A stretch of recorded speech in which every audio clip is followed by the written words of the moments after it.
This is WJTV News Channel 12 at noon. Both sides have rested in the deadly injections trial. It's now up to the jury to decide if the woman accused is heading to prison or back home. A stabbing confession and now murder charge. We have the details coming up. And as the holiday weekend kicks into high gear, so does travel on the roads. Authorities are out in full force to make sure everybody stays safe this Labor Day weekend. All those stories in just a moment. But first, we have breaking news. Power out all over downtown Jackson. Yeah, people have been stuck in elevators and businesses in the heart of the city have been disrupted. News Channel 12's Candace Cole is live to show us more about how it's affecting people and businesses. Hey, Candace. Hey guys, I'm here in downtown Jackson where the power literally just came back on about 2 minutes ago. We're here on Pascagoula Street and you can kind of see where the street lights have come back on. Now driving down State Street to get here, the power was mostly out, but it seemed that, traffic was pretty much running smoothly. People were using the intersections as a four-way stop, and there were some traffic guards out, especially in the area down by First Baptist Church where Walker Wilbank's funeral is now taking place. I did speak to someone who works down here in the area, and he basically told me that he's stuck down here until the power comes back on. So hopefully he's able to get out now.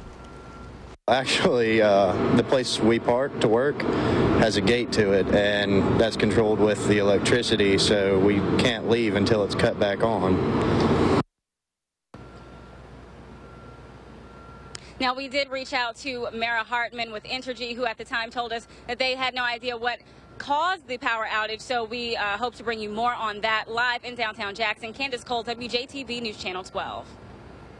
All right, thank you so much for that live report, Candace. The power outage is delaying jury deliberation in a high-profile deadly injections trial. That means 54-year-old Tracy Lynn Garner had to wait a little bit longer to find out if she's going to prison or not. Now, both the prosecution and defense rested before the power went out. The jury was set to go back at 11 to hear their instructions and start to deliberate, but that was put on hold until the power came back on. During this week's testimony, we heard from friends of victim Karima Gordon. We heard from a chemist, also the doctor who took care of her before she died, and the Georgia pathologist who performed Gordon's autopsy.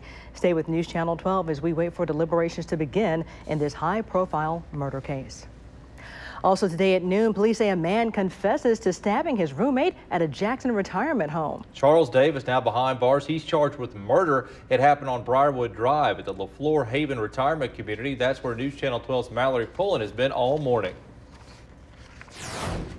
Yes, I'm out here on Briarwood Drive. Family, friends, and JPD confirmed that it was Colin Small who was stabbed to death at LaFleur Haven Retirement Community this morning. Jackson police tell us that Charles Davis admitted to stabbing his roommate several times in the face and chest. He's placed under arrest and is now facing a murder charge. Residents here at LaFleur Haven, as well as family members, tell us they are shocked that anyone would do this to Small. He didn't bother no one. So I don't understand why would somebody bother him. It's always a shock to hear somebody, people this old killing each other. And coming up on News Channel 12 at 5, we'll hear from family members, friends, and more residents here from LaFleur Haven. But for now, in Jackson, Mallory Pullen, News Channel 12. All right, thank you, Mallory. This is not the first time police have accused a person of killing an elderly roommate. In July, authorities say Jarrell Eubanks pushed a cellophane bag containing a sandwich down his 83-year-old roommate's throat. Eubanks is charged with second-degree murder in the death of William Park. That happened at the Hillcrest Nursing Home in McGee. Jackson police are also investigating a shooting at this hour. It happened just before 9 this morning at Camelot Apartments on Robinson Street in Jackson. This is what our crew found when they arrived. Several officers were at the complex as well as crime scene investigators. An ambulance was also seen leaving, but it's unclear if the person who was shot was inside. We're working to get more information for you, and we'll bring you the latest on News Channel 12 at 5. We turn now for a check of our holiday weekend forecast from Efren. Lauren, we've been tracking the tropical activity over the last couple of days, and a lot of that tropical activity is now starting to finally move towards the north and heading into the northern Gulf shores. Stationary front now sagging down to the south, and a cold front now coming in from the central plains, and all of that is now making its way into the Magnolia State. Now, temperatures, we've been waiting for the last 2 days, and they're finally starting to creep up. Right now, currently, all of us are dealing with temperatures pretty much around 89 to 91 degrees as advertised for noon, but the heat indices are already climbing up. Feels like 100 degrees in Vicksburg, 98 in Canton. Down in Tylertown, it feels like 96. Now, we've been watching for a lot of this activity to happen, and right now, satellite and radar shows some storms starting to billow up to the north, and then down to the south. Activity has started in the Pine Belt, but they have decayed, and what we usually see is as these storms die out, more come up right afterwards, and that is one thing that we're going to be watching because later on today, a lot of football is going to happen. Details of exactly what we're going to be looking for in the next couple hours, I'll have that for you in about 3 minutes. All right, thanks, Efren. It was on this day 9 years ago that Hurricane Katrina made landfall. Since then, Mississippi's Gulf Coast and other southern coastal cities have made progress. The storm devastated the Gulf Coast. More than 1,800 people were killed. 175 of those were from Mississippi. The storm left 80% of New Orleans underwater. FEMA says the total damage was $108 billion. That's the costliest hurricane in American history. Well, during this Labor Day holiday weekend, law enforcement will be out in full force, making sure everyone is obeying the rules of the road. The National Safety Council shows there were 390 traffic fatalities nationwide over the Labor Day weekend back in 2010. Now, state troopers will have several DUI checkpoints set up throughout the holiday weekend. Tune in to News Channel 12 at 5 for more on the Holiday Weekend Safety Blitz. Also for you today at noon, authorities are investigating in Claiborne County after 2 women are found dead. Now, the search continues for an armed and dangerous man who authorities want to question in this case. This is who they're looking for. He is 32-year-old Dennis McKay of Pattison. He stands 5'5", weighs about 120 pounds, but again considered armed and dangerous. Authorities have been searching for him since 8 o'clock Thursday morning. The sheriff started getting calls around 8 o'clock yesterday morning that 2 women were missing. Now, McKay was the last person to see one of those women. Both women's bodies were found in creeks yesterday afternoon. Friends of both say that they dated McKay. The Mississippi Bureau of Investigation is also working on this case. Well, family and friends of Walker Wilbanks said goodbye this morning to the Jackson Prep player who died Monday. His funeral started at 11 at First Baptist Church of Jackson. School is canceled today so students, faculty, and staff could attend that service. He went to a hospital last Friday after getting sick during the school's first home football game. Doctors say he died Monday from hyponatremia, which is the result of having too little sodium in the blood. Continuing our Campaign 2014 coverage, was Chris McDaniel's lawsuit filed too late or not? Well, this afternoon, Judge Hollis McGahee will make a decision on that. Thursday, he heard arguments about dismissal from the Jones County Courthouse. Attorneys for McDaniel say current law doesn't set a timetable for a candidate to challenge an election loss. Now, Thad Cochran's attorneys say, oh, yes, it does, citing a 1959 Mississippi Supreme Court ruling that a challenge for a multi-county election should be filed within 20 days. Thad Cochran defeated Chris McDaniel by more than 7,500 votes in the June 24th Republican runoff for U.S. Senate. Well, doctors at Johns Hopkins have cleared Congressman Alan Nunnally to return to Mississippi. The 55-year-old Republican from Tupelo had a stroke while undergoing brain surgery in June. He has been receiving radiation and chemotherapy in Maryland. Nunnally is seeking re-election to the North Mississippi seat he first won back in 2010. Still to come on News Channel 12 at noon, the White House is drawing criticism for the president's comment that there are no imminent plans for U.S. airstrikes on ISIS positions in Syria. And a developing story, the terror threat has been raised in Britain. We're getting you answers. Right now, we want to find out the latest on our holiday weekend forecast from Efren. Well, right now, a lot of storms that are coming out of the Gulf are now heading towards our way, but we got more. Storms that are ahead of the cold front are now heading also, and both of them are heading right for central Mississippi. Details in your weekend Storm Team 12 forecast are next.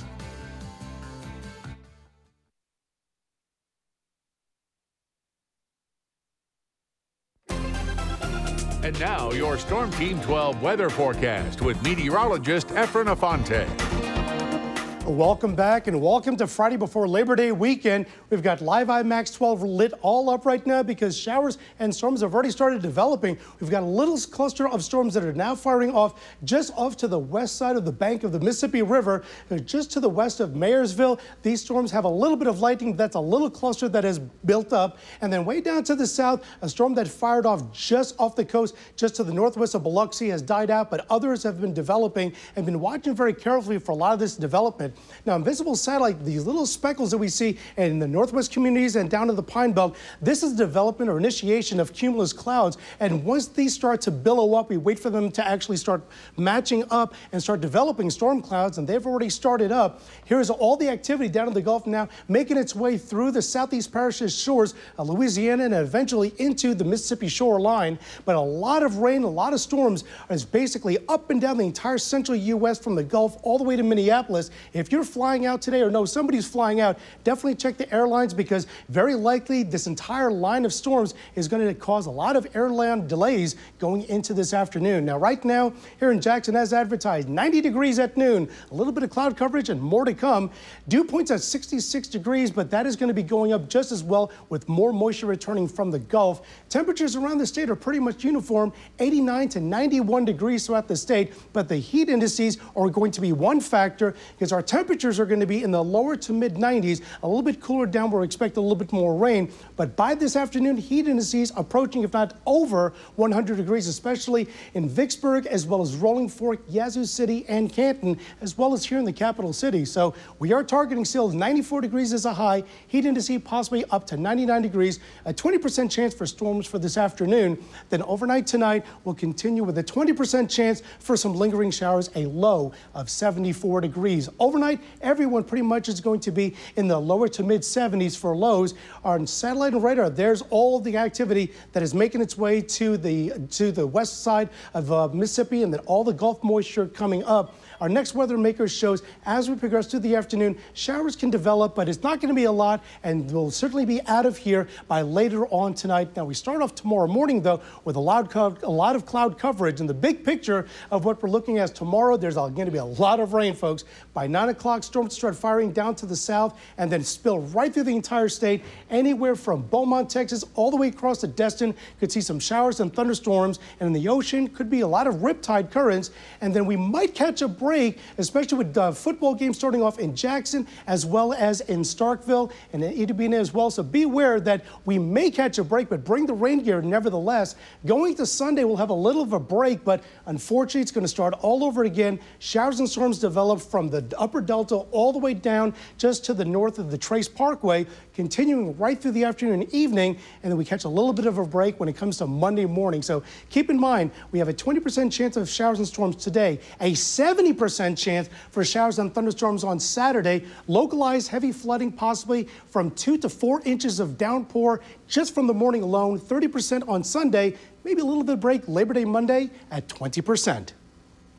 All right, thanks, Efren. Well, it's week 2 of high school football, and there's a full slate of games on the schedule tonight. Absolutely. TJ, Mike, our talented News Channel 12 photographers are fanning out all over the central and southern parts of our state. Our spotlight game of the night will be Gardner Minshew, Fletcher Adams, and the rest of the Brandon Bulldogs at Pearl. The Pirates, of course, feature the extremely talented Jordan Wright. Other games we are covering tonight include Raymond versus Terry, Yazoo County versus Germantown, Ridgeland takes on Clinton, and Warren Central versus Provine, and many, many more. The OT starts at 10:15 tonight right here on News Channel 12.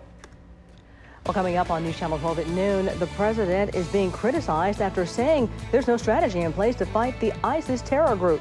And a truck caught between 2 freight trains. These stories and much more straight ahead on News Channel 12 at noon.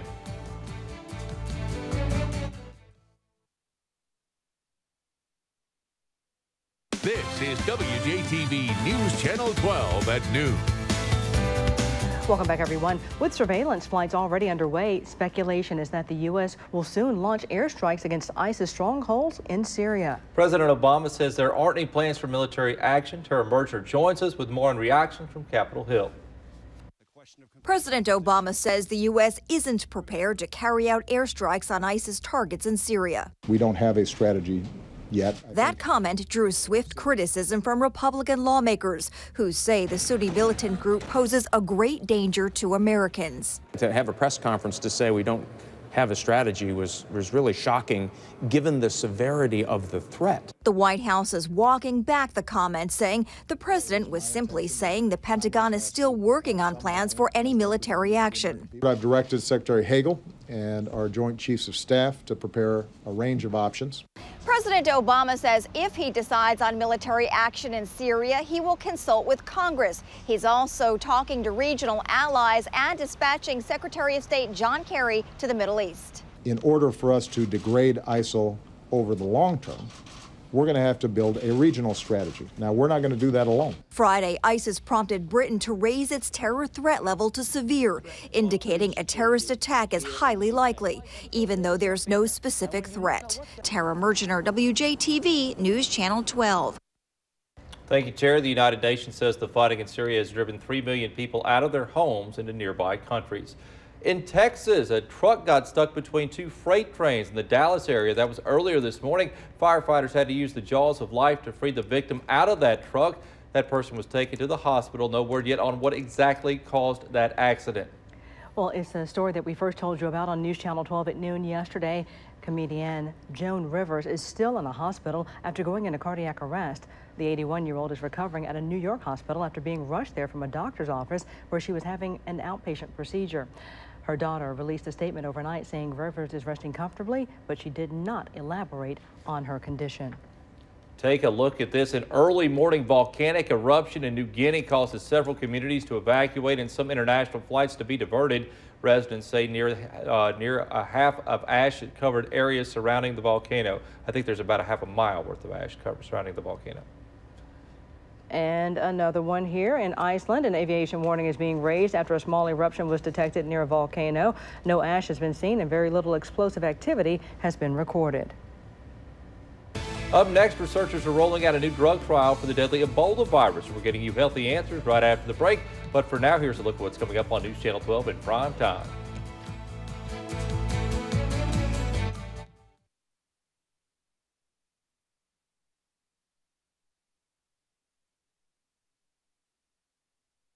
This is WJTV News Channel 12 at noon. Welcome back, everybody. Researchers found a new way to predict which type 1 diabetes patients might have major complications. Also, the National Institutes of Health will begin testing an Ebola vaccine on people next week. We're getting you healthy answers today at noon. They will test it on healthy people who are not infected with the virus to see if it's safe and effective. Testing has moved at a rapid pace after the outbreak in West Africa that's killed over 1,400 people. Northwestern University study shows delivering an electrical current to the brain can improve memory. Researchers say the stimulation encourages regions of the brain that are associated with memory to work well together. They hope it'll lead to better treatment for Alzheimer's, stroke, and traumatic brain injury patients. Well, researchers in Holland have found factors like cholesterol levels and waist-to-hip ratio could help determine what health risk people with type 1 diabetes could develop. They say recognizing these things can help prevent complications like amputation, blindness, and heart disease. Go to the Getting You Healthy Answers section on our website to find even more medical news. And we head over to the Weather Lab to find out even more about our weekend forecast. Well, as we get ready to get out of school today, it's going to be hot, hazy, humid, heat index possibly 99 degrees, a slight chance for rain, but 92 degrees. And don't worry, on your way home for your commute, just a little chance of rain, temperature of 91. A final look at your 8-day forecast, Friday night football, and Saturday college football forecast right after the break.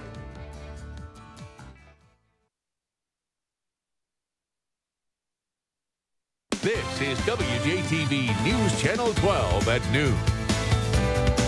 Welcome back. There are several stories we are following for you throughout the day. Here's a look at what you can expect to see on News Channel 12 at 5. At this hour, the search continues for an armed and dangerous man after 2 women are found dead in Claiborne County. We'll have the latest on that. Also, what state emergency management agency leaders have learned in the 9 years since Hurricane Katrina forever changed Mississippi and the Gulf Coast. And we're telling you what you need to know as you strike out for the Labor Day holiday weekend. All that and more at 5. But right now, the forecast for the holiday from Efren. Aaron, we're watching carefully as storms are already initiated in the lower delta, and we expect a little bit more later on tonight for Friday night football. Showers should be out of here by kickoff, and then for tomorrow, we're looking at storms right through the entire day, but we might get a clearing as we get into the afternoon and evening, but still 70% chance of showers and storms on Saturday, 30% on Sunday. Hopefully the rain will hold off for all the football games tonight, and then kickoff tomorrow, hopefully it'll be clear. We're hoping so. All right, thanks, Efren. Thank you all for watching today at noon. Enjoy this wonderful hot Friday afternoon. We'll see you at 5.